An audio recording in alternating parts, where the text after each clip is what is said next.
Hello, thank you for watching ViporTech Reviews. Today we're going to be reviewing the CoolerMaster HAF tower. You can pick this up for $70.99 at your local computer parts hardware store. My first impression about this case, it's big and it's strong, and it has lots of room for all your hardware and other accessories you want to put in it. Here we have the front of the case. It has the classic CoolerMaster logo right there. It has up to 4 bays for CD drives and 1 designated fan controller bay. These are made out of a mesh material which allows better airflow. You have 2 USBs up here, a microphone out and an audio out, and you have a designated eSATA external hard drive port. And that's pretty much it for the front of the case. It's a very simple looking case. And okay, here we have the top of the case, your basic on and off button. You have your fan LED button, which turns on a red LED fan on the front of the case. That fan actually comes with the case. You have your reset button. You have your hard drive status light. You have your power status light. And right here you have room for an optional liquid cooling unit, and it has already holes to bolt in your liquid cooling radiator. It comes stock with a 200mm fan on the inside, which pulls air in. You can also flip that around to have air go out since heat does rise.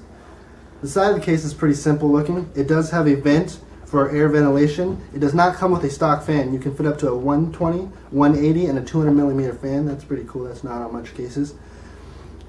This stands for high airflow.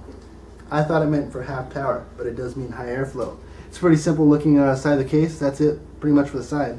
Here we have the back of the case. It's a pretty simple looking case. It has one 120mm fan that brings air in. Has 2 water cooling dongles, so when you put your radiator on top of the case, you can just run your cords through the back of the case. It has up to 7 PCI expansion slots. Has plenty of room for your regular motherboard. Comes stock on every case. It does have a bottom mount power supply, so before you buy this case, make sure you have enough room to fit your motherboard and other accessories. But that's pretty much it for the back of the case. It's a pretty simple looking case. So here's the inside of the case. We have 4 CD drive bays and 1 fan controller bay. Very easy installation. You just slip your CD drive in from the front and you press this button to lock it into place. We have 5 hard drive bays. Very easy. You pull this tab, you pull straight out, you put your hard drive in there, put it back in, lock it into place. Here we have the 200mm red LED fan in the front that I told you about that turns on. We have room for a 120 or a 180 fan for bottom ventilation. You have plenty of room for your power supply, plenty of room for a full-size graphics card. You have your fans right here and up top. Pretty much that's it about the inside of the case. It does have a back panel for cable management, which is nice, even though the cables in this case are not managed very well. But that's pretty much for the inside. It's a nice case. It's big.